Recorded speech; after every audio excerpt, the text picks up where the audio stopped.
Hello, I'm Dr. Frita, and we are live. Welcome to Medicine in the News, our YouTube live, where we are having our Medical Mondays, and we are giving you the hottest health topics in the headlines. I am Dr. Frita, and today, we've got a lot of good topics to get into. Number one, let's talk about the pig kidney. Can you believe that the first living person to receive a pig kidney transplant has been discharged home from the hospital? He says he is feeling good. So we'll talk about him and what the implications of the pig kidney transplant really are. And then we'll get into some details on CKD, which is quite common, ways to prevent it, and really how to go about getting a transplant and the importance of a transplant. And then let me ask you this. The pollen. Has anyone noticed the pollen, especially if you're here in Georgia, where I am? You see this pollen turning your cars green, yellow, and everything else. Well, guess what? It seems like pollen is bothering people more than ever before.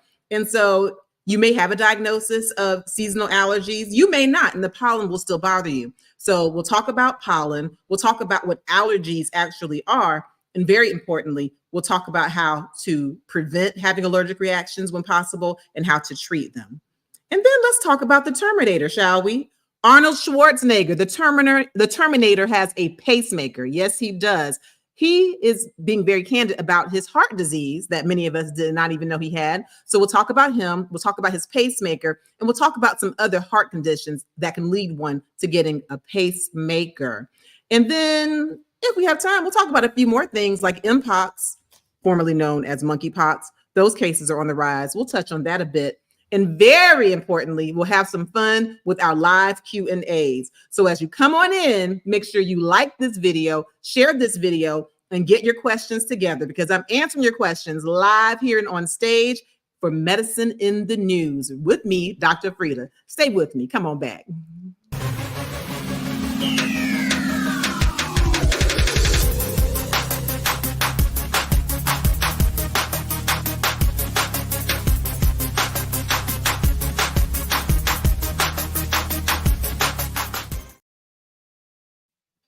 Hello, let's just get right on into it. Let's talk about some of these hot health topics. I'm going to have my co-host, Shador.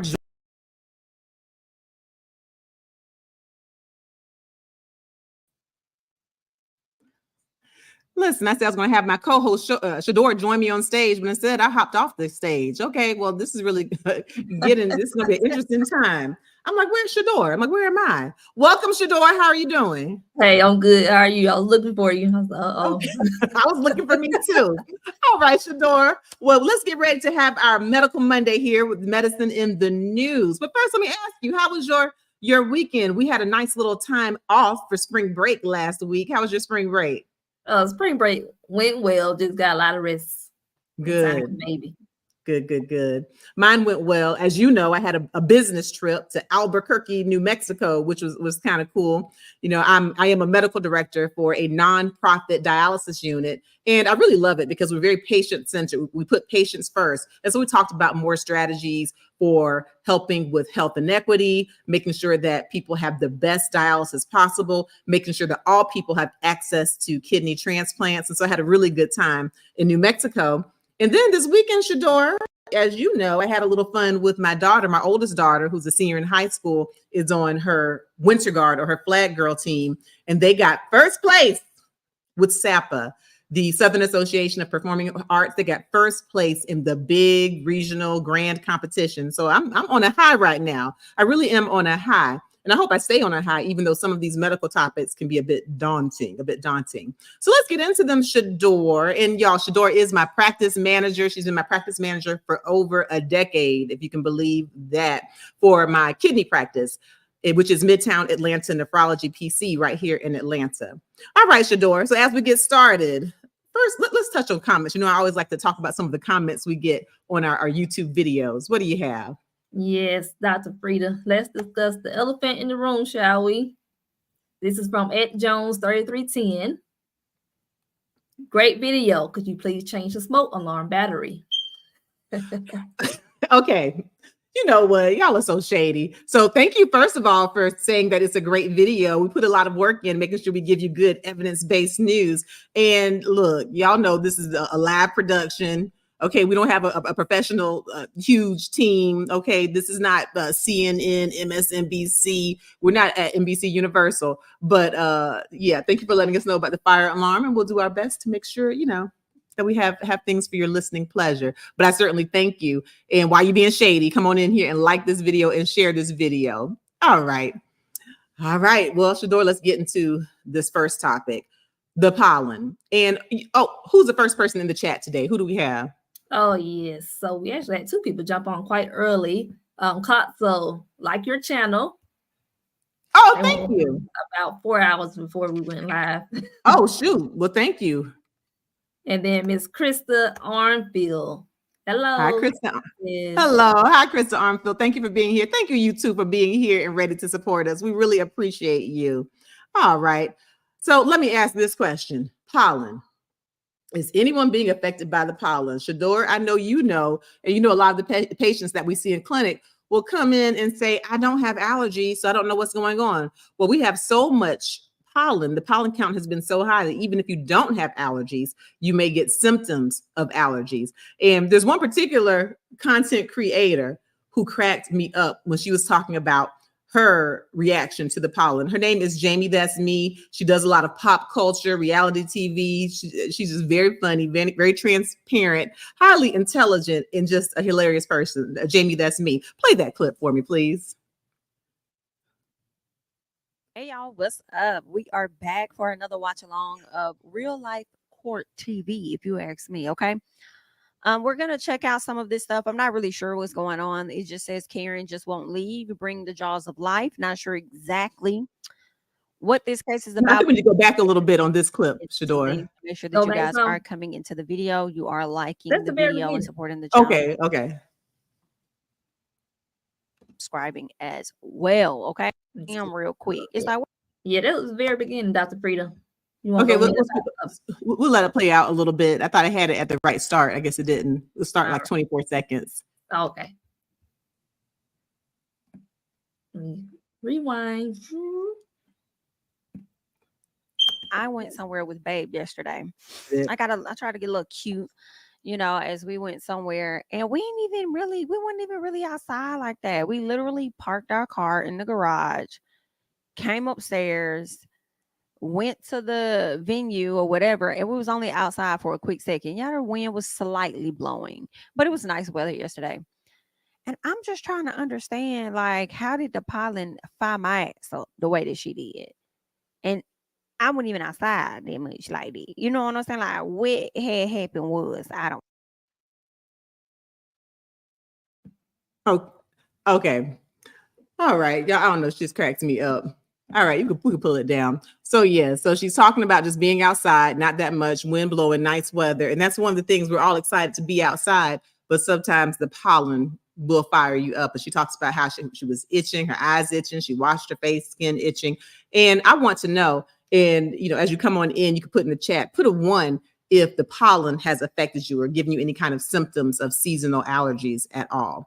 Well, there are all kinds of symptoms of seasonal allergies, and there are some things to do. But here's what's interesting. If you feel like there's more pollen than normal, or the seasonal allergies are worse than normal, well, you're not alone, because it looks like the pollen is affecting people now more than ever. Let's play that clip.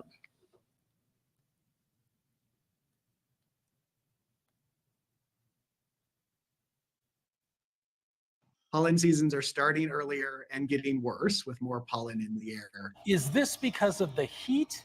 Is this because of the extra carbon in the air? It seems to be a combination of everything. But that said, it really seems like the heat is one of the biggest drivers. This past winter was the warmest on record across the continental U.S.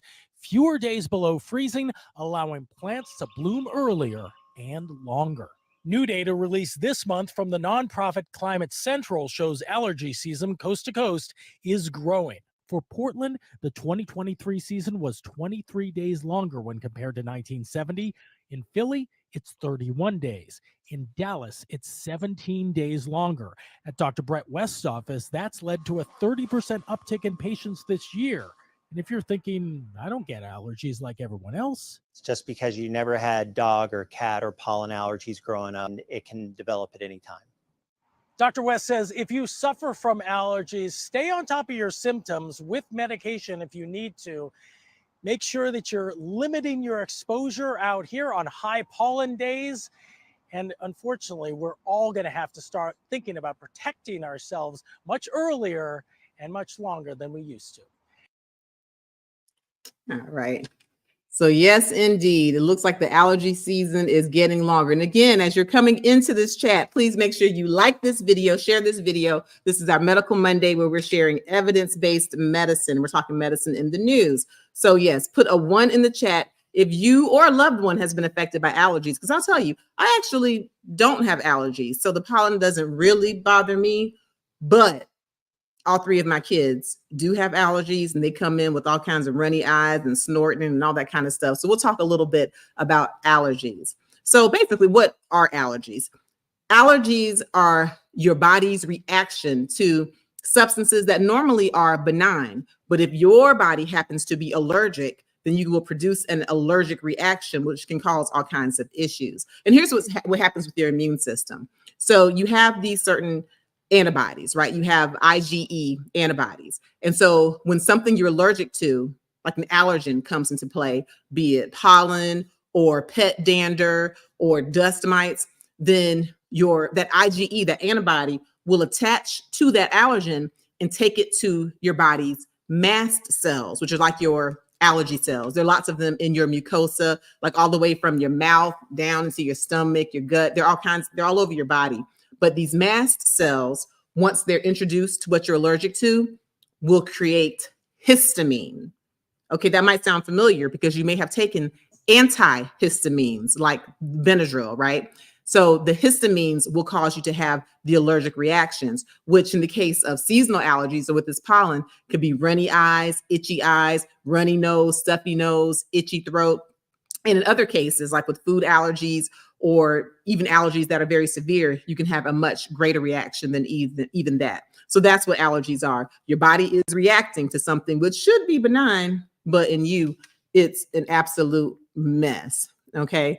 So if you are someone who is dealing with seasonal allergies, if you have symptoms and they're really mild, they don't last long, then that may be one thing. But certainly if you have symptoms that last for more than a week, or if you're noticing that the symptoms will recur, especially if they recur the same time of year, then you want to make sure you consult with your physician and even consult with an allergy specialist, okay? Because what you don't want to happen is, number one, just to have an inconvenient lifestyle of walking everywhere and you're snorting and your eyes look like somebody bust you on each of your eyes. You don't have to live like that. So you don't want that. But also, you don't want to mess around and have a severe allergy to something like a bee sting, a wasp sting, some peanuts, stepping outside of the pollen, some food allergies. You want to make sure that you don't have a severe allergy that could send you into an anaphylactic shock, meaning it can end your life, okay, to be blunt about it. And in some cases, if you're someone who's prone to having severe allergies like that, then you may need an EpiPen, an epinephrine pen, which is something that you can it doesn't sound good, but jab into yourself to keep you from losing your life. So allergies can be quite serious. But what we're seeing right now with these pollen allergies is causing like the seasonal allergies or the allergic rhinitis. Shador, you know anything about allergic rhinitis? I know you see our patients with it. I know a great deal about allergic rhinitis. Ugh, this is the worst season for me ever. Oh, no. Yeah, I get those migraines, those pesky migraines from the seasonal sinuses. It's just terrible. It's getting a lot, and it can even make some people nauseated. So yeah, and when you're getting all that mucus that can build up from the histamine release, it can cause you to have the sinus headaches as you're talking about, and it can be very severe. It can even lead to having sinus infections if you have a bunch of mucus. Is anyone in the chat? Does anyone put a 1? Has anyone experienced allergies if they have any loved ones? Oh, yeah, quite a few ones and quite a few comments as well. Okay, let me hear a couple of those comments, and then we'll talk about how to prevent some of these allergies. And remember, on this channel, when we do medicine in the news, what I give you is information. It does not replace the medical advice of your physician. So make sure you consult with your physician, but I'll give you some general information about allergies. Let me hear some of the people who have ones. We can shout them out, and then some of the comments of the folks with the ones. Absolutely. So we'll start with Court. I'm sorry. Hi. Hello, my first time here. I live in Oh, Illinois. welcome. Listen, hit the notification bell. Come back. We're here every Monday, 6 p.m. EST. Welcome. I am traveling to South Carolina this week. What is the best way to prepare for the pollen? Oh, that's a very good question. And we'll talk about that. In fact, I'll go ahead and get into that right now. South Carolina, listen. Now I don't know if you're from South Carolina or what your story is, but let me tell you about me. As for me and my house, my youngest daughter, my 13-year-old, plays AAU. She's 13. She's about 5'9". She is very into it. She's trying to play professionally, and she is a South Carolina fan. She likes UConn as well. But when I tell you, her mood is dependent on that game, I was just sitting there waiting. And I'm so excited that Coach Don Staley won, that South Carolina put a big show. And I love how the humility when Coach Don Staley speaks and how she puts God first. So let me tell you, going to South Carolina, you all right with me? All right. So look, I just about forgot the question. So here's some things to do as far as allergies. Now, one thing to do for allergies, and again, this is information, it doesn't replace medical advice. And again, if you're having allergy symptoms that last longer than a week, you want to consult with your doctor, specifically ask about an allergy specialist, right? But in order to prevent getting allergies, one of the kind of most basic things to do is to avoid the allergen, right? Avoid whatever it is that's making you allergic. So if you have allergies to dogs, avoid dogs that shed or have pet dander, right? If you have allergy to dust mites, make sure you're getting the special pillowcases, mattresses. You're doing whatever you need to do to prevent your exposure to dust mites. And if you have allergies to pollen, good morning. Try to avoid the pollen. Okay, well, here's the problem. A lot of us have many allergies. We're allergic to the earth, basically. You can't avoid the earth. But you don't want to avoid the earth, not in this life. And so saying avoid the allergen is not really practical, right? When you walk outside and you see that your car is a new shade of a green yellow from pollen, you can't really avoid it. But what you can do is you can try to prevent how much pollen gets on you, right? You can wear a mask, right? You can wear a mask. Even a surgical mask will give you some protection. We know that N95s give protection against tiny particles, but pollen, that's big particles, right? So even a surgical mask can help to prevent you from breathing in those big particles of pollen. And wearing sunglasses, okay? Your future's so bright, you gotta wear shades. If you wear sunglasses, that can help keep some of the pollen from getting directly into your eyes. So that's one step, preventing how much pollen you breathe in or you get on your eyes. But here's the other thing.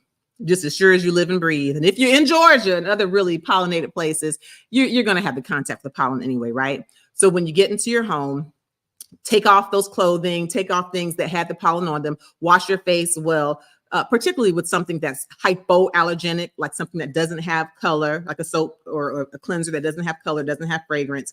And here's something that's very important that you can do. And again, this is information, consult with your physician.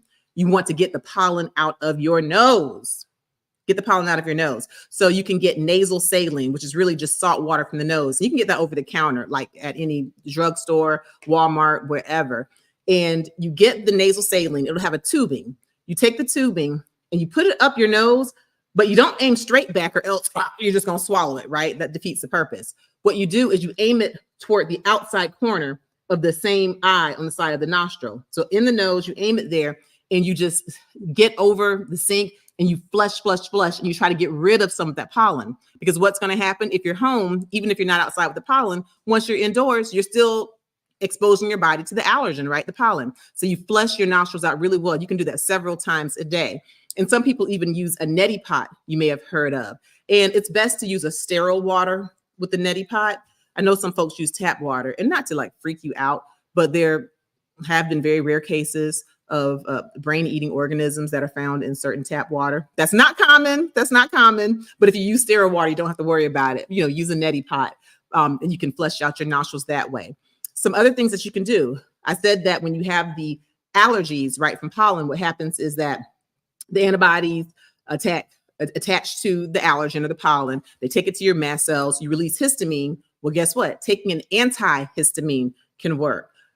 I don't love taking the Benadryl as a long-term thing. Allergists typically don't recommend it, but just kind of in telling you if you have like a hyperreaction or allergic reaction, then sometimes taking that antihistamine really quickly, something like a Benadryl, and the generic Benadryl is fine as well, can help you. Again, consult with your doctor. But there are some other medications that can help, such as the Allegra, the Zyrtec, the Claritin. these are some things that you can take that can help.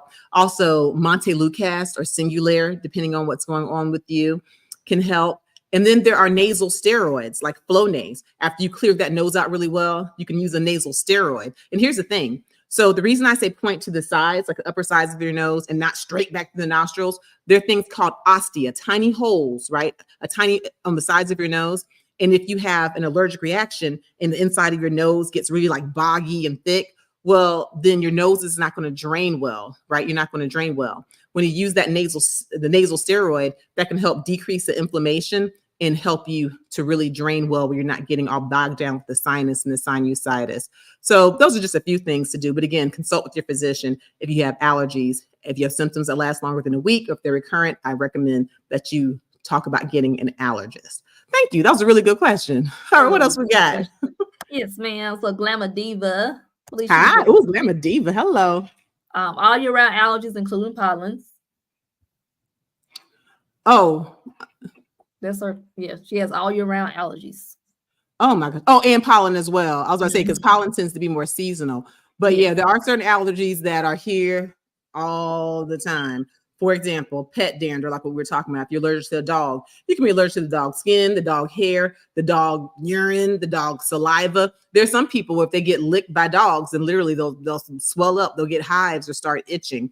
Okay. And then we talked about roach dander, and it could be the roach excrement or feces, the roach saliva. It could be particles from a roach that's dead. I know nobody wants to talk about this, but roach dander is a big deal. And it can trigger asthma in little kids. So if you have kids who are living in housing that has a lot of roaches, if they're not fortunate enough to live in houses where they don't have the cockroaches, they can get really severe allergic reactions, asthmatic reactions, and even lose their lives. So the roach dander is a really big deal. We mentioned dust mites. So yeah, so if you have all around allergies, some of these things might make you allergic. And then you might be allergic again to the planet Earth. You might be allergic to trees, right? You might be allergic to grass, Bermuda grass, where just, everywhere you go, you're having an allergy. And if you have food allergies, I don't even know where to begin with that. That's a big mess also. That's when it's really important. So I hope that in your case that you have seen an allergist. And if you have not, please talk to your primary care physician, Glamour Diva, if you have allergies like that, and say, hey, can I please get an allergy referral? That's my recommendation, because what the allergist will do something called, well, again, this is information your allergist will tell you, but I'll tell you what many allergists do and what my kid's allergist does. They do a skin prick test. Not fun. So I hear. I never had one, but I lose all of my friends and my kids aren't happy with me when they have to get a skin prick test. But that's the best way for them to find out what specifically you're allergic to, so they can give you a treatment for it, which we'll get into. There's also blood tests as well, like to see if you have like IgE in what you're allergic to. But really that skin prick test helps well as far as giving you specific diagnoses, and then they can come up with a plan for you, which may be deeper than just some of the over-the-counter things I mentioned. It may include that Montelukast Singulair, or even immunotherapy, going in for allergy shots or going in for medicine under the tongue to get your body to where you're not having the allergic reactions. Thank you, though, for sharing. And thank you for being here. As y'all come into this video, this is Medicine in the News. We are live. This is Medical Monday. We're talking about the hot health topics in the news. And y'all know pollen is everywhere. We're talking about that right now. Any other questions or ones on the pollen? Yes, of course we do. We'll do a couple more before we move on. Who is this now? Homestyle. Hey, Homestyle. I have a sinus infection now due to the pollen. Started antibiotics today. Oh my gosh. Yeah. I'm sorry that you're going through that. Well, I'm glad that with the sinus infection that your doctor jumped on it quickly, but that's exactly what we were talking about. And one thing that's really important, and really a lot of times more so for kids than anyone, I notice, like with my son, he'll do a lot of snorting, instead of blowing his nose properly. I guess he doesn't really want to be bothered. So he's snorting and snorting. But if you don't blow your nose and get rid of that mucus, then it really can lead to a sinus infection. Sometimes even if you do blow your nose, and that's just the luck of the draw Homestyle, you might get an infection anyway. But it's important to pay attention. Look for discharge. Certainly if you're having any type of a fever, if you're having pain, like where your sinuses are, and you're touching it and it's like hurting you. And if you have any questions, of course, you want to consult with your doctor. But I pray you get better quickly. And thank you for sharing, and thank you for supporting this channel. Thank you. You mentioned kids out the fish. We had a question. A lot of people assume wondered this from Miss Marilyn Boykin. Hi, Miss Marilyn Boykin. Sinus allergies. Can children catch them from each other? Oh, I'm so happy you asked that question. That's a really good question. The answer is no.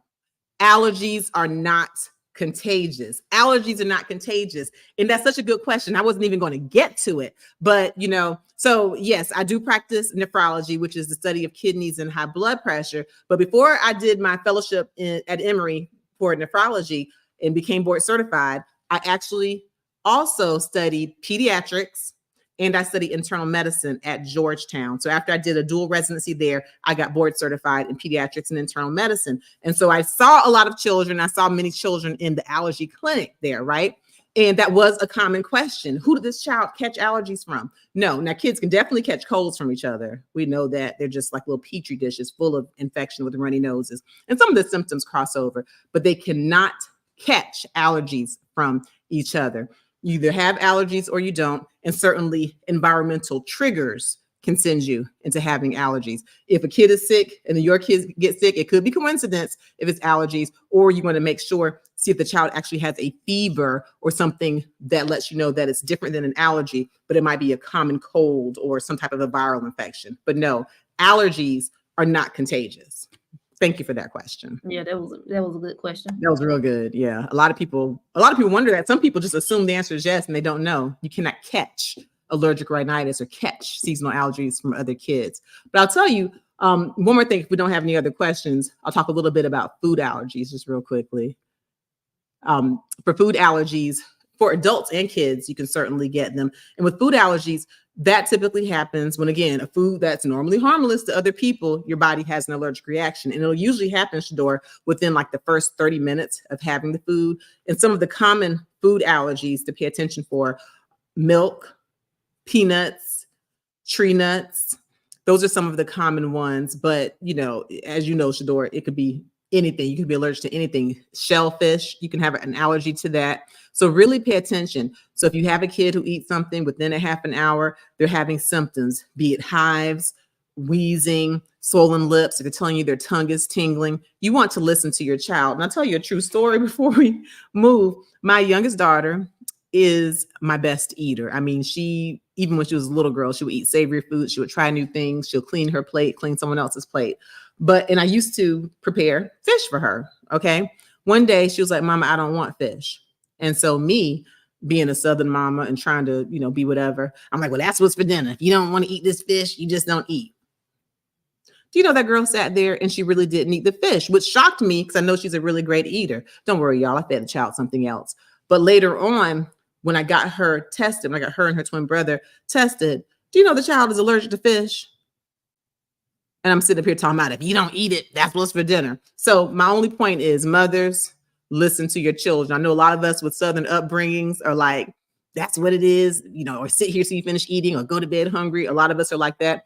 But sometimes even when kids are too young to actually express, because she was young at that point, like 3, and I guess she really couldn't express, the fish makes me feel bad. The fish makes me feel sick. She's telling me, I don't like fish, but she was allergic. Pay attention to your children. If they break out and they're having rashes each time they eat eggs, pay attention, okay? And if you have family members, Shador, who have allergies, okay, like if they have parents with allergies, they're more likely to have allergies as well. So that's it on allergies. But yes, pollen is here. So get used to it. And we talked about some of the things to do. So please come on in, like this video. Please tell a friend to tell a friend to tell a friend to come on in. We're having Medicine in the News, talking about hot health medical topics. Shador, I'd like to talk about Arnold Schwarzenegger. May we? Shall we? Can we? Because the Terminator has a pacemaker. So all of a sudden, there you have it.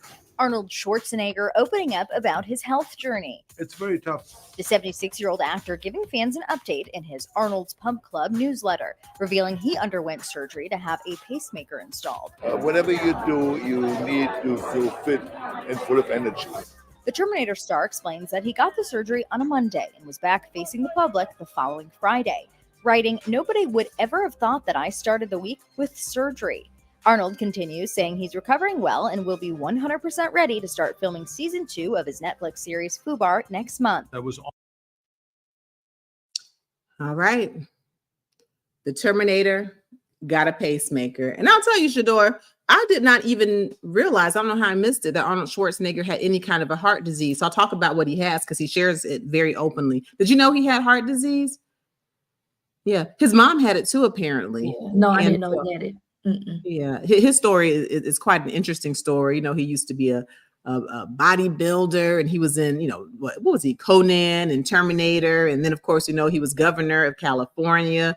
Had a few things happen, had some controversy. He and the past president, I guess they were friends, and then they weren't. And he's just a real trip. But he's had a great longevity in his career.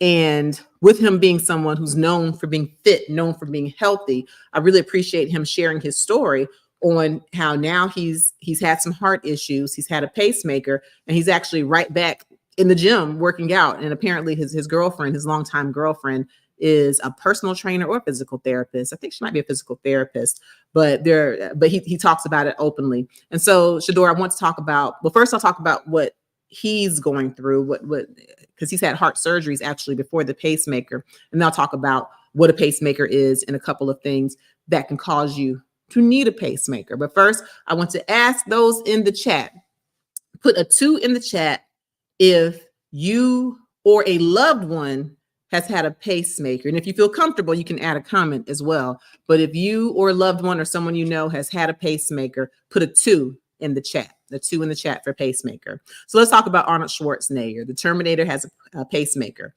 So Shador he has a congenital heart condition, something he was born with, no fault of his own, just born with it. Those are the way the dice rolled. Those are the cards he was dealt.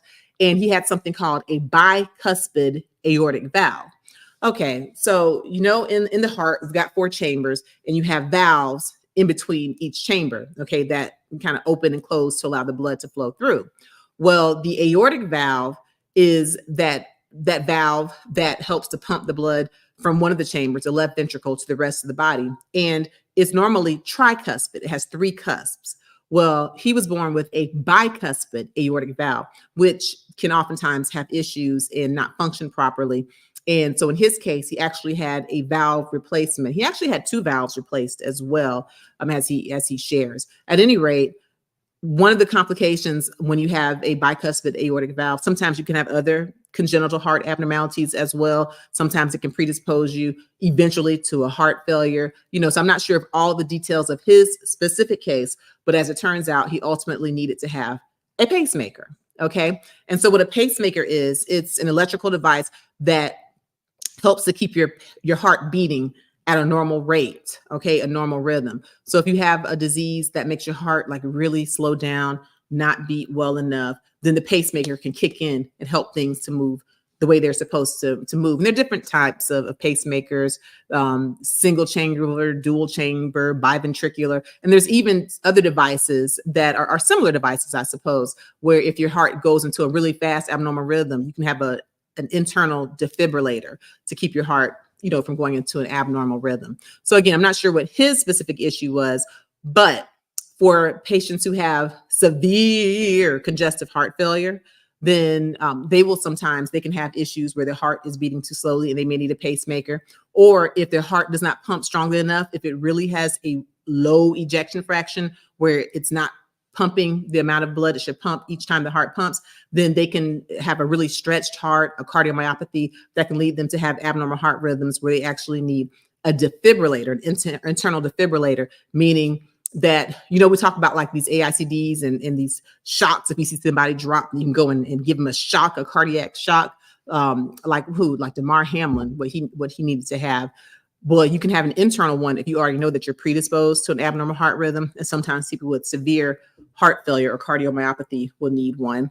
And then you have other people who have like something called sick sinus syndrome, or maybe their heart just literally is not connecting and beating the way it's supposed to beat. It's like too slow or too abnormal. The pacemaker will kick in and literally be a lifesaver, okay, to help to keep their hearts beating at a normal rhythm. Another issue, and again, I don't know if he has this, but sometimes patients who've had pacemakers or who have valve disease can get something called atrial fibrillation, AFib. People have probably heard of AFib. But first, do we have any twos in the chat? Anyone either have a pacer or they know someone with a pacemaker? Yes, we do have some twos in the chat. Miss Monica Hill. Hi, oh, you're back, Miss Monica Hill. Welcome back. She said my son's dad had a pacemaker. Unfortunately, he passed away in December. Oh, I'm sorry to hear that. I'm sorry to hear that. But so you definitely are familiar. Yeah. All right. And we also have Homestyle back for the Hey, comment. Homestyle. My sister has a pacemaker. She had a battery change last week. She is doing well. Good. I'm glad to hear that, Homestyle. And that's the other thing. They can interrogate your pacemaker to make sure that it's working well. Even they can do it remotely. They can do it even away from you. They don't have to be in your home. But yeah, the pacemakers can be lifesavers. Thank you for sharing. But yeah, so other people who you might say something else. Yeah. This is interesting. Glamour Diva. Hi, Glamour Diva. Her mom and grandma both had pacemakers. All right. So you know what I'm gonna say, Ms. Glamour Diva. Just make sure you're seeing your primary care physician, a heart doctor if needed. You know, that's, and again, this is information. Talk to your doctor about it, but just make sure that if you got your mom and your grandmom, that we're not dealing with a genetic predisposition for you. So just make sure you take care of yourself. Talk to your children if you have children, relatives, to make sure you're proactive. Thank you. Yeah. All right. Thank you. All right. But yeah, what I was going to say about the pacemaker. So yeah, I talked about like sick sinus syndrome or someone with a slow heart. Someone with congestive heart failure may need a pacemaker.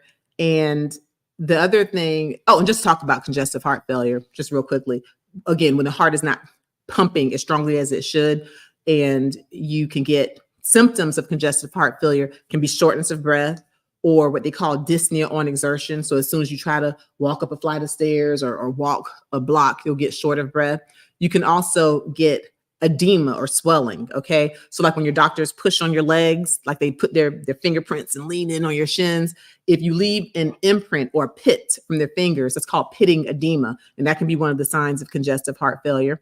Also, it depends on how you sleep. Like if you're someone who can't sleep, like you can't sleep flat on your back, you have to sit up on several pillows or even sit up in a chair or else you get short of breath. Oh, that's orthopnea. Okay, that can be a sign of congestive heart failure. Okay, consult with your physician.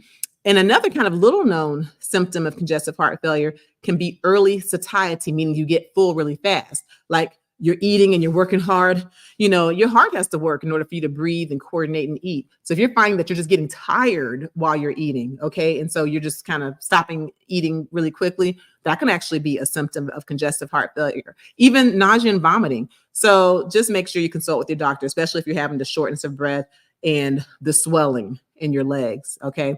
Or if people are telling you, why is your neck bulging? Why is your neck vein bulging? You can get JVD, jugular venous distension, where you breathe in and you got a big bulging neck that's really obvious to see. That can be a sign of congestive heart failure. But yeah, some people with severe heart failure need defibrillators or even pacemakers.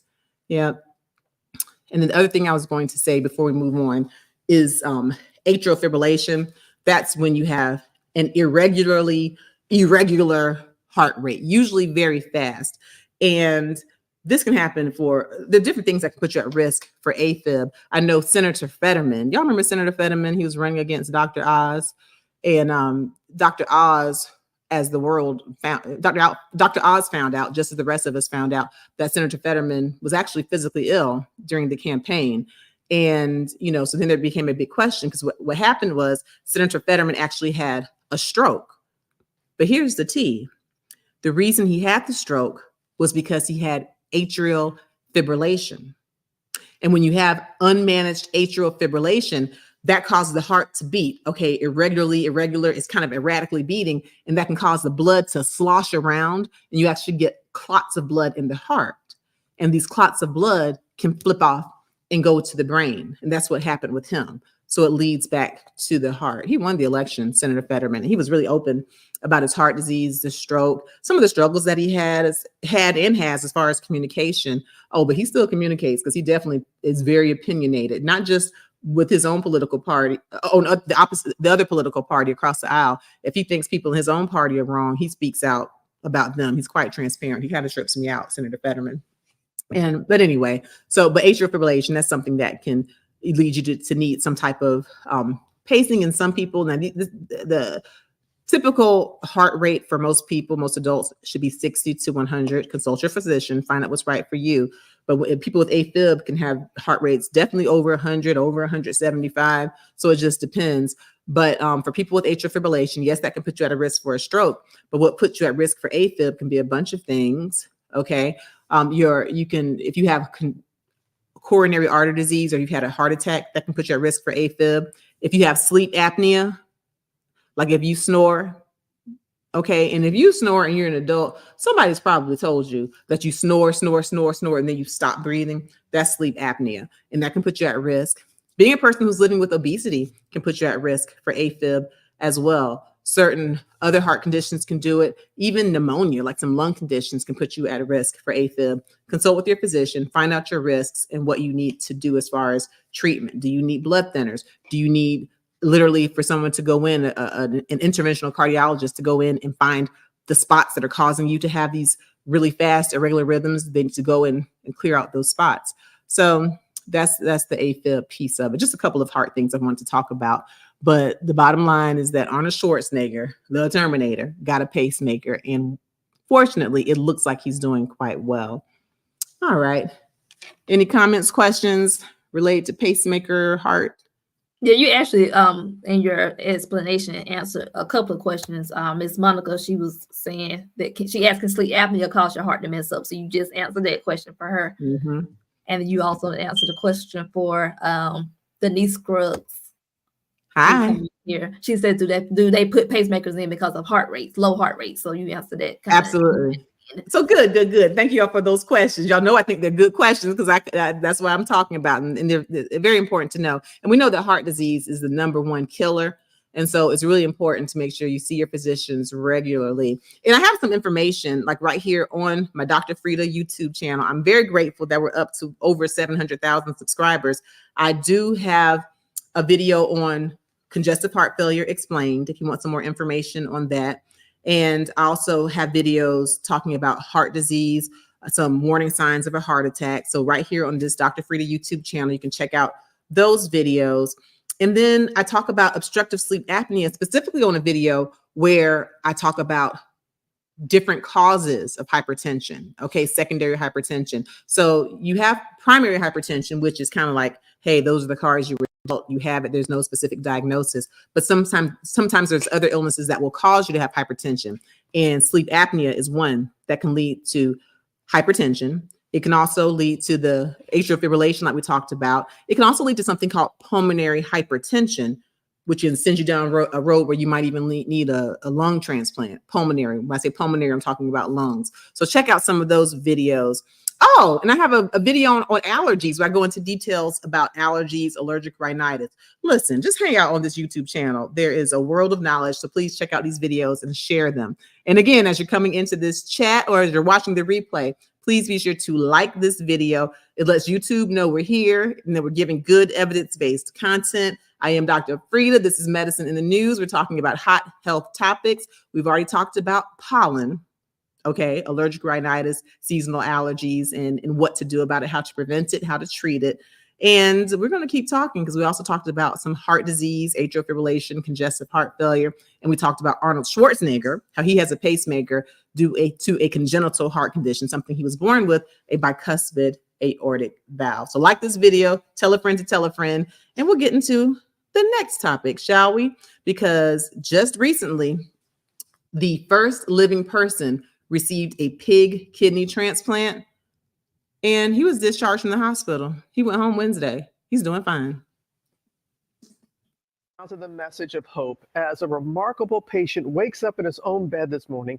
Errol Reshef is here with more on the first human to receive a pig kidney. Yeah. Everyone is so excited about this. They are, for good reason. Remarkable is the perfect word, Robin. The patient, Rick Slayman, is out of the hospital. He has a long road of recovery, rehabilitation, and monitoring ahead, but his operation was historic and his progress in the days since unprecedented. This morning, Rick Slayman is waking up in his own bed after receiving the world's first successful transplant of a genetically modified pig's kidney into a human. The 62-year-old discharged from Massachusetts General Hospital Wednesday, saying his recovery is progressing smoothly just 18 days after the groundbreaking operation. It was a high wire act in the OR. At the time, doctors hailing the 4-hour-long surgery as a success and their patient a hero. Slayman was fighting end-stage kidney disease, undergoing dialysis for 7 years before receiving his first transplanted kidney from a human donor, which failed last year. Doctors emotional as they reflected on the monumental achievement. My deepest gratitude goes to our MGH team. More than 90,000 people are on the wait list for a kidney in the U.S., but less than 16,000 are transplanted annually. On average, 13 patients die every day while they wait. Yeah, that is absolutely amazing. So, yeah, we've had our first successful pig kidney transplant. Our 60-year-old man, Mr. Slayman, and he went home. He seems to be doing fine. So let me just give you a little bit of history on him. And as I do, in the chat, give me a 3 if you or someone you know has kidney disease. Okay, and we'll talk about some numbers. So I should be seeing a lot of 3s because kidney disease is actually quite common. So let's talk about this living kidney, this pig transplant going into a living human being. So Shador, they've actually been doing this research for a while. And even before this patient, they did do some pig kidney transplants in brain dead people who had donated their bodies to science. Okay, they were brain dead. And so that's why they weren't considering them to be alive, just to see if the technology would work. And the genetically modified pig kidney was donated by a biotech company that apparently was co-founded by Harvard medical scientists, or HMS. And here's what they did in order to get that pig kidney ready, Shador. They genetically modified it, meaning they took some of the genes and they edited them or knocked them out of the pig to help the pig kidney be more compatible with the human. They even took out some of the viruses because pigs have porcine, endogenous retroviruses, and they have some that can really take us out, okay, can really make us not be alive. And so they took out some of those viruses, and they even added some human-like genes to the pig kidney genome, just again to help it be more compatible. All in all, they did 69 edits to the pig's genetics, to the pig's genome. And so now we have genetically modified pig kidneys, which it looks like are compatible with humans. So this is the first pig kidney transplant into a living human being. But prior to, there were 2 pig transplants that went into humans. These were heart transplants. Unfortunately, both of the people who received the pig heart transplants died weeks after. I know at least one of them died because of a virus, one of the pig viruses. But again, with the pig kidney, they knocked out certain viruses that they thought would hurt human beings. And one thing, and actually I was on a show, I was on Scripps News, a national news show, where I did an interview, and the interviewer, Alexa, did ask me, what do we think? We know 2 people died after getting pig heart transplants. What do we think about this person, Mr. Slayman? How's he going to do with the pig kidney transplant? And there's something very different about heart transplants and kidney transplants. If your heart stops working, you cannot live. Okay, that's the end of the story. If your kidneys stop working, as long as you have dialysis or another form of kidney replacement therapy, you can live. So of course, we're praying that this pig kidney transplant lasts, but if it doesn't, if the pig kidney stops working, well, he'll go back on dialysis, until he's able to get another transplant. So we're dealing with 2 different organs.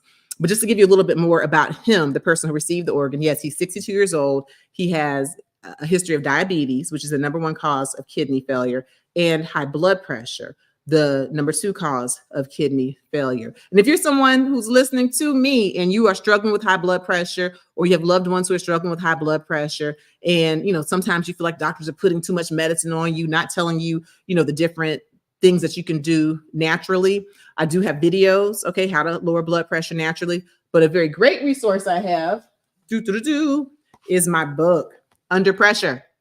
A Guide to Controlling High Blood Pressure. Okay, you can click a link in the description and you can find out how to get this book. You can also go on Amazon, okay, and put the whole title in, Under Pressure, A Guide to Controlling High Blood Pressure. I really explain in a way that's really easy to understand what high blood pressure is, the definition of it, who's predisposed to it, and what lifestyle modifications you can have, and also how to know when to say when. It's not one or the other. A lot of people will come into my office, doc, I don't want no medicine. I ain't taking no medicine. Well, okay, but if your blood pressure is 190 over 110, and I think you're at risk of having a stroke or a heart attack before you even get out of my office door, then medicine is going to be the right answer most likely for you. Then we'll do the lifestyle modifications, and guess what?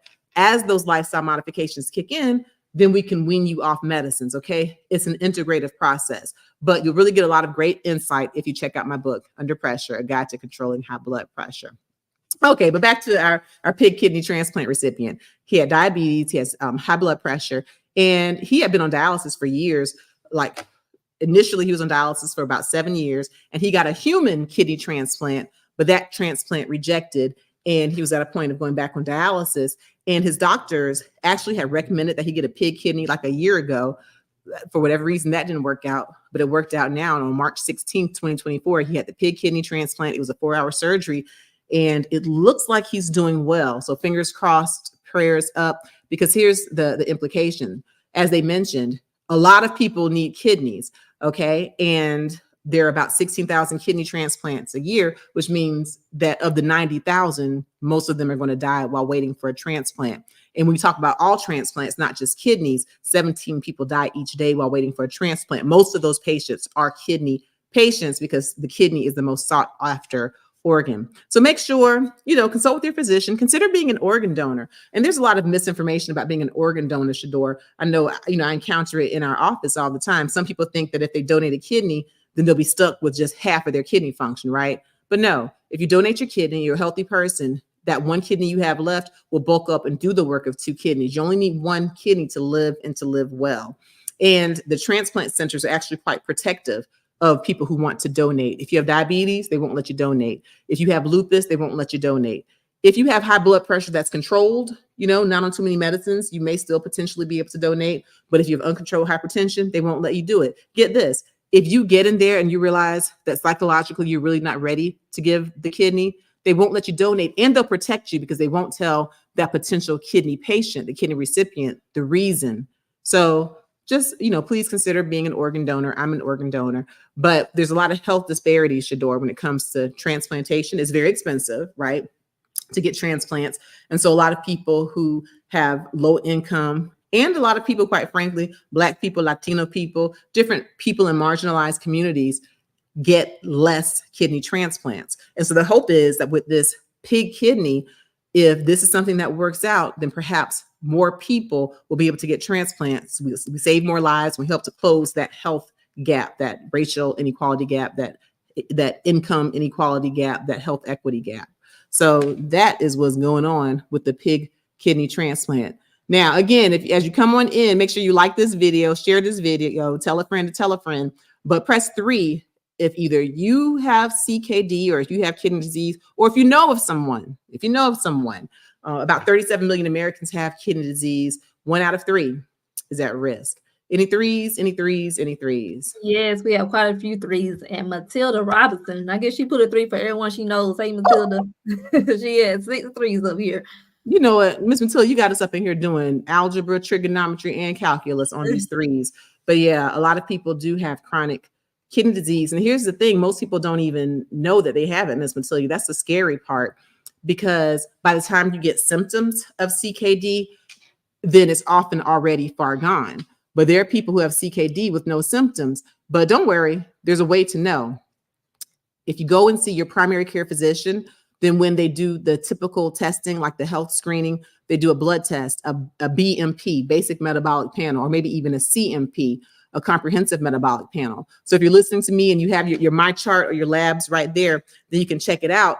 If you look at the section that has BUN, blood urea nitrogen, or creatinine, or EGFR as an estimated glomerular filtration rate, those are your kidney labs. And if you go and you look right now, if you see that your EGFR is less than 60, pick up the phone, call your doctor and be like, hey, let's talk about me going to see a kidney specialist or a nephrologist, okay? And then also the BUN, the creatinine will let you know. And if you check out my videos right here on this Dr. Frita YouTube channel, I have, oh my God, there's a whole playlist. Go to my playlist on kidney disease where I talk about warning signs and symptoms of kidney disease. I talk about the CKD stages to let you know what they mean. There are 5 stages. I talk about what foods are best if you have kidney disease. I talk about kidney detox, the truth about kidney detox. So I'll give you a bunch of information and share it with every 3 that you put in that comment, please. Thank you for watching. Yeah, thank you, Matilda. Ms. Rosalind Washington, hello. Hi, Ms. Rosalind Washington. She's put a 3 also. She says her mom, but she transitioned in 2010 with 1 kidney. Oh, I'm sorry to hear that about your mom. Yeah, it's just very common. Like I said, 37 million Americans have it.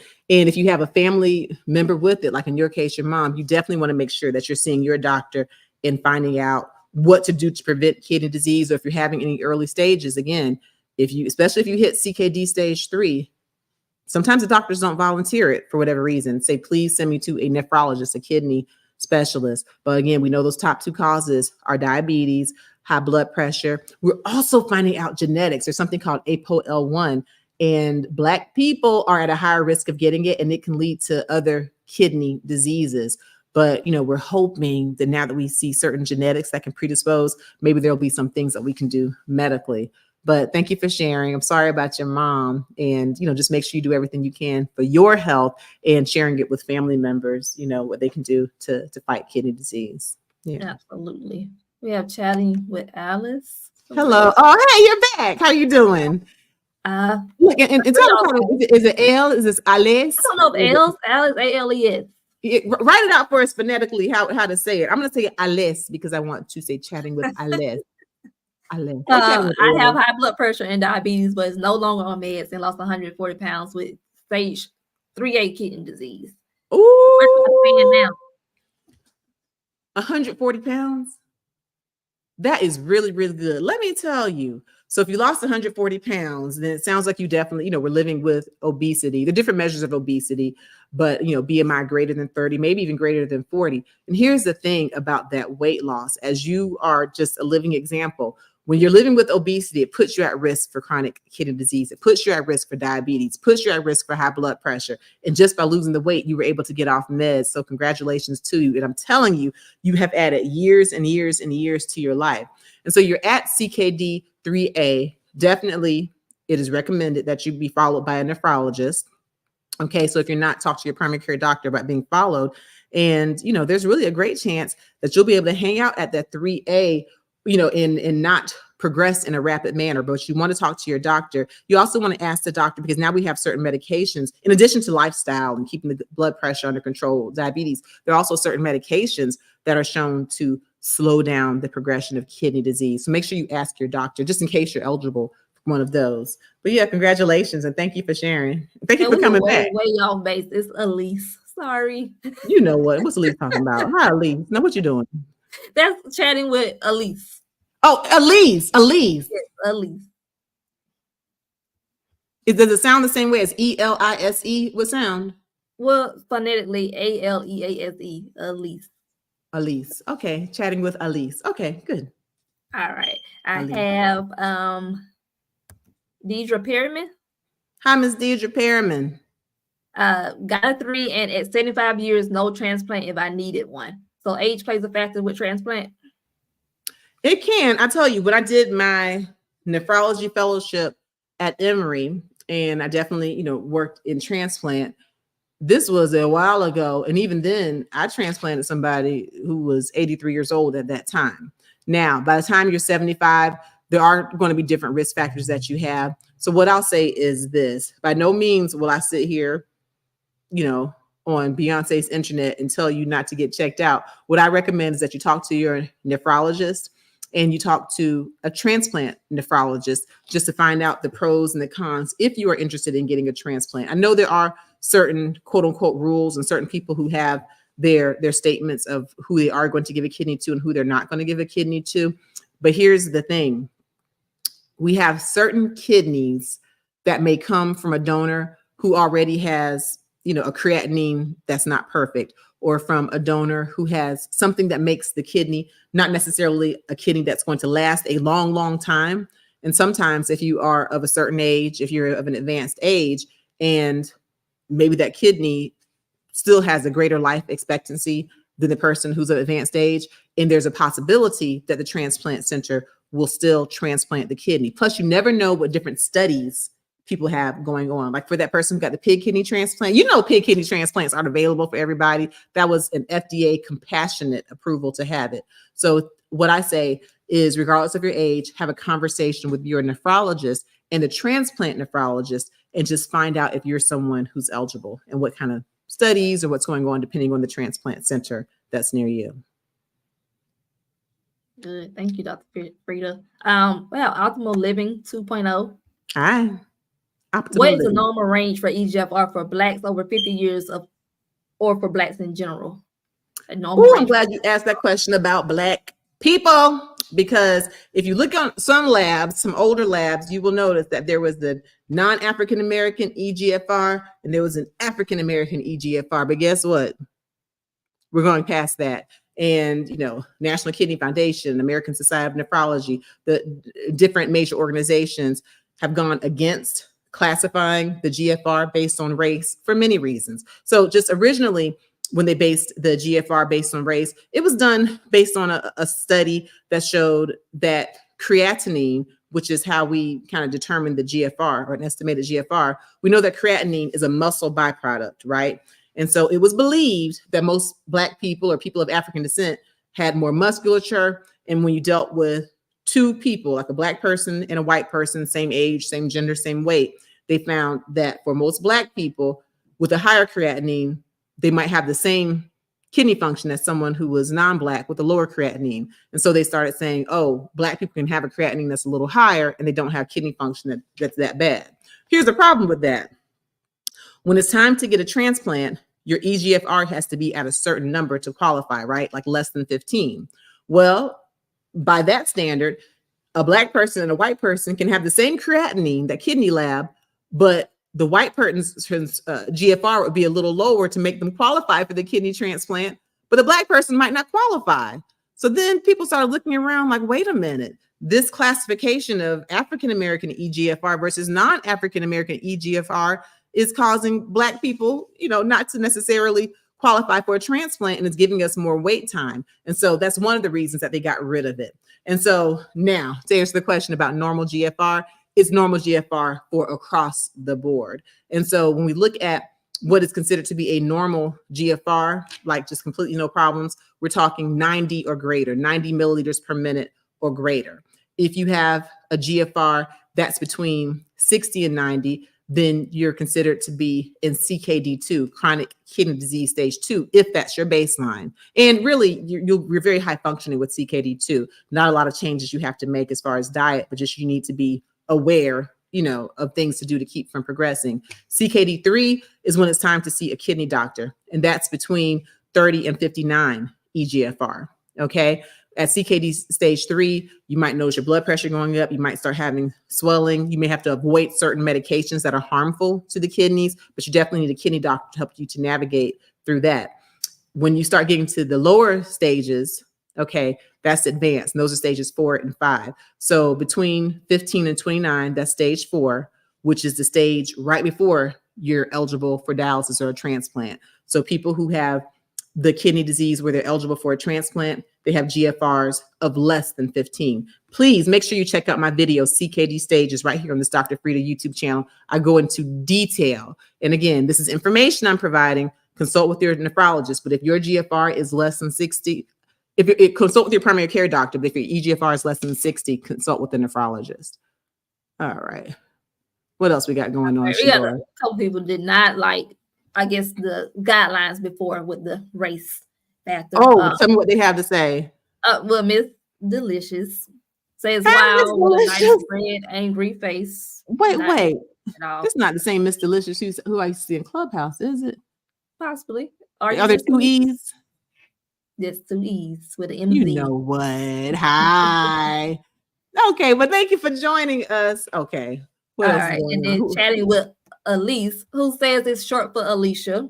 Miss Okay, Elise. gotcha. Okay, She chatting with says Elise. that was a dishonor to have race-based. Yeah. So, we live, we learn, and we hope that our systems get better and better. And sometimes, and we'll never know what the intentions were. Our history, especially here in the United States, is so rocky. And when it comes to race, we were built off of a system that got it wrong. And so in this particular case, now they've gotten rid of it by all the major institutions, it looks like they're trying to get it right. They're trying to get it right. And like I said at the beginning of this live, I went to a conference where I'm the medical director for a nonprofit dialysis unit, and they're definitely trying to get it right. Oh, and you'll like to hear this. Here's what a lot of transplant centers have done. They went back for all of the Black people who were on the wait list for a transplant and had a certain amount of waiting time. They reduced some of that waiting time based on what the calculation would have been had race not been a factor. So essentially, they moved a lot of the Black people on the transplant list up so they don't have to wait as long. So again, the system gets it wrong a lot of time, but in that case, they're trying to get it right. Thank you. That's good. That can make you feel a little bit better. That made me feel better. That's good to hear. All right. A couple more questions. Just in general, you want to get to them? Yeah, we'll do a couple questions, and it's about time to wrap it on up, I suppose. But yeah, let's do a couple more questions. All right. So Mashawn Baines. Hello, Mashawn. Welcome. 2 questions actually. Can fibroids cause kidney damage? Oh, okay, that's a good question. Let me tell you why. Okay, because here's the thing, and this is how the anatomy works. The way your body is. In the very front, there's the bladder, okay? And we know that you got 2 kidneys that are in the flanks, right? And then the ureters are the tubes that lead down to the bladder, okay? Behind the bladder is the uterus, right? And so if you have fibroids, which many women do, especially many Black women, I don't know why it gets us so much. Actually, I do know why, but we have different theories, I should say. So you have the bladder in the front, and then you have the uterus where you can get fibroids. And then right behind the uterus is the rectum, okay? And a way to remember that is RUB, R-U-B, rectum, uterus, bladder. I'm going somewhere with this. If you're someone who has very large fibroids, you can imagine that it's possible for them to push your bladder, right? They can push and even cause some blockage in how your bladder empties. If that happens, and I've had it happen to my patients, if that fibroid is pushing against your bladder, one, it can make you always have to run to the restroom, right? Because your bladder capacity is not that big, but also it can cause a backup of urine that can go up those ureters, those tubes, into the kidneys and cause kidney damage. So the short answer is yes, it's possible for fibroids to cause kidney problems. If you're feeling like this could be you, talk to your gynecologist, okay? And talk to your primary care physician as well, of course. And there are things that we can do. They can start off by doing some imaging studies, like an ultrasound. They look at the kidneys, the bladder, and kind of get a picture. But that's a real good question. I've had patients whose fibroids have caused a blockage or obstruction in the urinary system.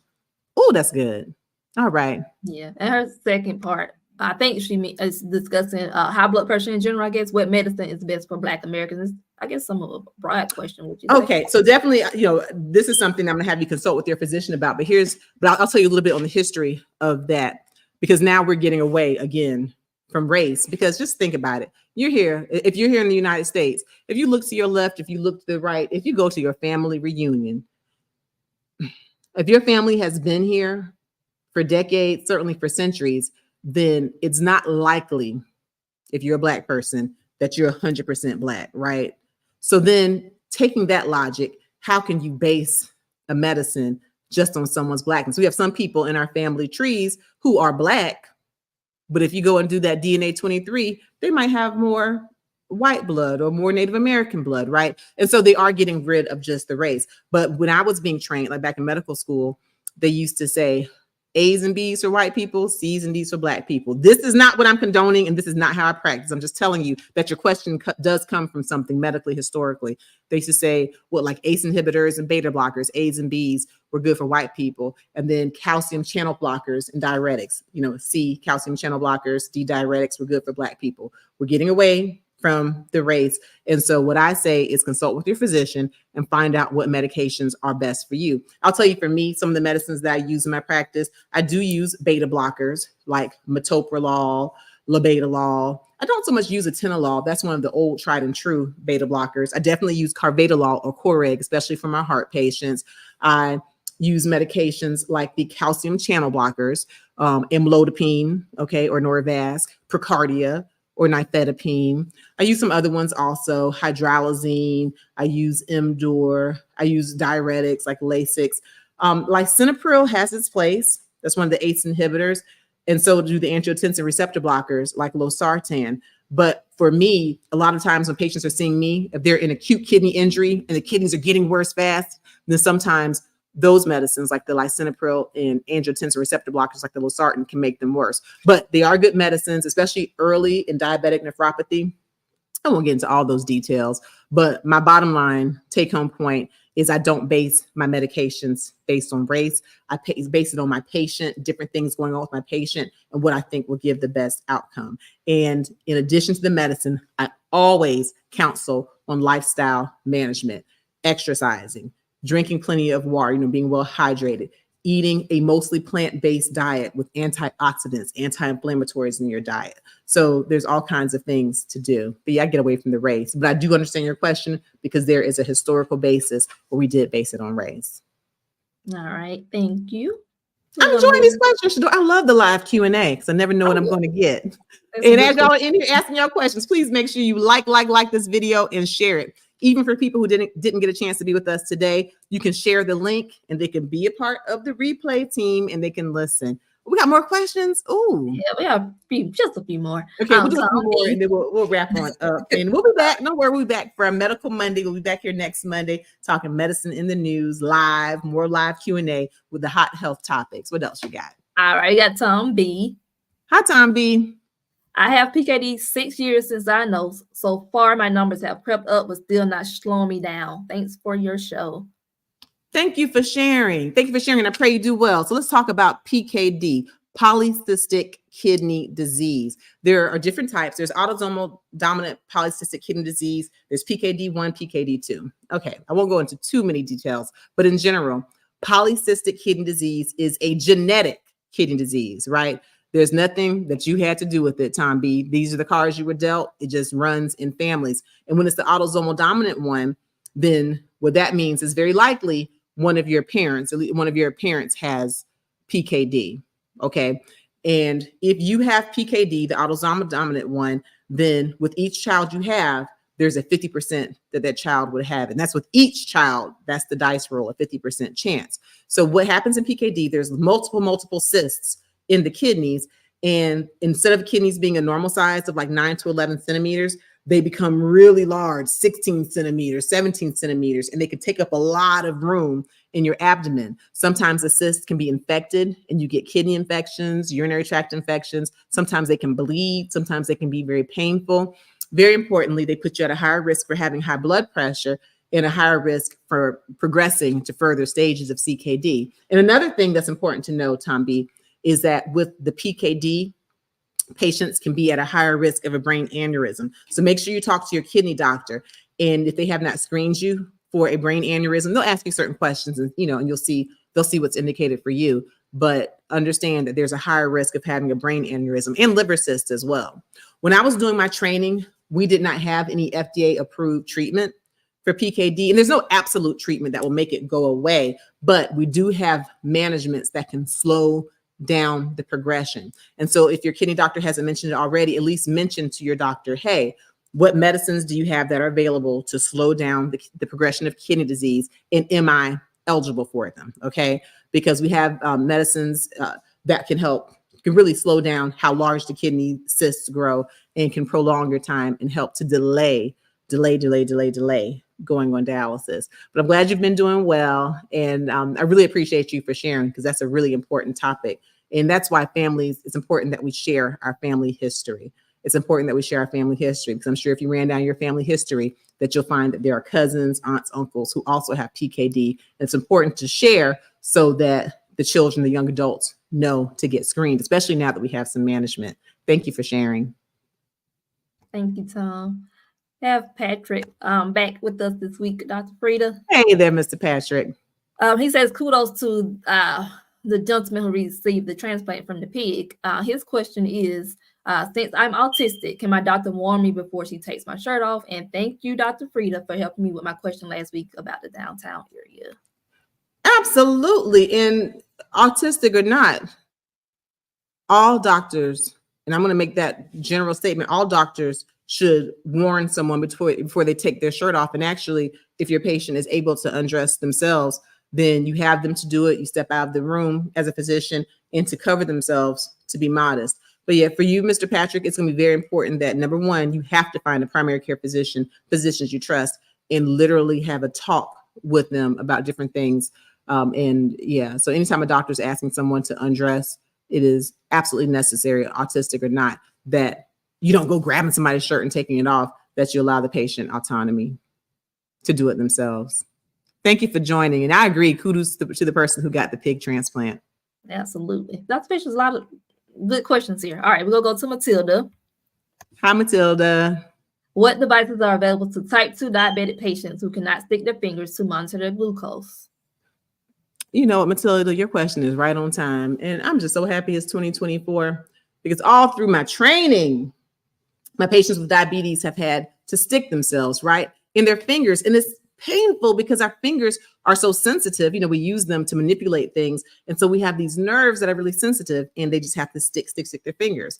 But now there are multiple devices that you don't have to, that don't require you to stick yourself, where you can do like the freestyle, where on your phone there's an app, or there are different electronic devices where you can literally wave it without being touched at all, without being pricked at all, and you can get accurate blood sugar management. This is especially good for children as well, because you can imagine for our type 1 diabetics, these little kids who have to stick themselves several times a day, it's a mess. So consult with your doctor and your endocrinologist and ask that question the same way that you asked me, and they'll be able to tell you what devices are available, where you can literally just wave your phone or wave your device on your arm, and you don't have to stick yourself. Welcome to 2024. They've been out for a few years now, actually. All right. While we're on the diabetic train, Marcel Brown, hello. Hi, Marcel Brown. What are the best natural herbs for type 2 diabetes? Okay, now this is going to be one definitely where you'll need to consult with your physician, specifically your endocrinologist, because here's the thing. With a lot of the herbs that we have, and I definitely do enjoy herbs and using food as medicine, but here's the thing. With herbs, a lot of times we don't have huge randomized controlled trials. Why? Because no pharmaceutical company is going to pay millions and millions of dollars for an herb that somebody can grow in their backyard. So there is a discrepancy in the amount of data that we have. The other thing is, when you're dealing with herbs, a lot of times, because they're not FDA approved, it's difficult for physicians to be able to tell you in a way that's repeatable exactly what herb to take and if it will work and if it won't. And it's hard for them because they don't come from a place that's monitored and manufactured, then it's difficult to freely share. And so this is a question for you to ask your physician. But one thing that's very important, I said physician, because if you do have diabetes, I don't want you, please, managing it on your own. Diabetes is the #1 cause of kidney failure, a leading cause of heart attacks, strokes, amputations, erectile dysfunction, all the things. Okay. And so while there are definitely ways as far as, diet, lifestyle, exercise, things of that nature, there's even, certain supplements like berberine. I've shared about berberine. People, studies do show, the small studies and anecdotal studies we have, that berberine is a supplement that in some cases can decrease the appetite and in some cases can help to lower blood sugar. But I wouldn't want you out there on your own taking it, even though it is over the counter. Consult with your physician. But yeah, just make sure you're not managing your diabetes on your own and you don't go into the trail of having some of the complications. Good luck to you. All right. 2 more questions, and I have a couple of comments to close out, Dr. Frita. This is from Philip Bailey. So we're going to backtrack a bit. Hi, Philip. Philip says, Dr. Frita, first time here. Hi, welcome. Come on back. Look, subscribe to our channel. Hit that notification bell. And come on back now. You're here. Thank you for coming. Why do my eyes become yellowish with runny eyes left only during the season, spring season? Interesting. So as we talked about when we're talking about the allergies, what happens is when, like for pollen, for example, you got your immune system antibodies that will bind to the pollen or whatever the allergen is, take it to your mast cells, your allergy cells. They'll release histamines, and histamines can give you runny eyes, can give you itchy eyes, right? And so that's one of the reasons that they can be binding. But then also when that happens, a lot of times you might scratch your eyes or rub your eyes, and so they may be irritated. And so for some people, their eyes can get like little blood vessels in them just for the irritation. Some people, the eyes can start to have a yellowish look to them. But what I would do is I would consult with your doctor. And if you're noticing that this is seasonal, again, I would consult with an allergist to see what you can do. There's some over-the-counter things. Again, this is information, not advice, but some over-the-counter things that I recommend for my patients I see are sometimes the nasal saline, as we discussed, the nasal steroids like Flonase. Sometimes I have them do Zyrtec, okay, or Allegra or Claritin, things of that nature, loratadine. And when it gets to the allergist level, they may have them do like Montelukast or Singulair, or even some type of immunomodulators where they're giving them shots or giving them certain medicines under the tongue, depending on the severity of the allergies. So good luck to you, because we're sitting up here in pollen season, especially if you're up here in Georgia. Yeah, I know that's right. All right. And you answered Michelle. She was asking about the runny eyes. I think you just kind of answered her question as well. Yeah. All right. A couple of shout outs for you, Dr. Frita, from Stewart. Hi. Hello, everyone. Nice to be here and join the program. Dr. Frita is very good on what she knows. Oh, thank you. I appreciate you. I appreciate you. Come on back next week, please, Mr. Stewart. I appreciate you. We're gonna close it out with this. We said it in the beginning. We'll say it again. This is from Mystery. Thanks for all the info. Change batteries in the smoke detector. Oh, you know what, Mystery? Why you gonna shade us on the way out the door? All right, Mystery. We'll do what we can do. Because there's no mystery that when these smoke detectors go, they just go and go and go. But we'll do that. But hopefully you can drown out our smoke detector and you get some good evidence-based information. Hopefully you're subscribed to our channel. You hit the notification bell and you will share this with your friends. Tell a friend to tell a friend to tell a friend that this is Dr. Frita, Medicine in the News, where we are meeting on Medical Mondays at 6 p.m. Eastern Standard Time, talking about all the hot health topics in the news. Today we talked about the world's first pig kidney transplanted into a living human being. That patient, 62-year-old Mr. Slayman, went home and apparently is doing well with his pig kidney transplant. We also talked about the pollen, the allergies, and what in the world to do about it, how to treat and prevent allergies. And I went through some of the physiology on what allergies are. And we talked about the Terminator. Yeah, because the Terminator got a pacemaker. We talked about Arnold Schwarzenegger, his congenital heart disease, that bicuspid aortic valve that he was born with. And then we went on and we talked about what pacemakers are, what they do. We talked about atrial fibrillation or AFib. We talked about congestive heart failure and some of the things that put you at risk. We even got into obstructive sleep apnea. You know, sleep apnea, if you're snoring, then you stop breathing. Yeah, that can put you at risk for heart disease, AFib, hypertension. We talked about it. We did. And we definitely covered a lot of things, Shador, with our live Q&As. Again, before you head out, please make sure you like this video, you share this video, you subscribe, you hit the notification button, and we will see you next Monday, same bat time, same bat place on Medical Mondays, Medicine in the News, 6 p.m. Eastern Standard Time. And Shador, thank you so much for being a fabulous co-host. Y'all take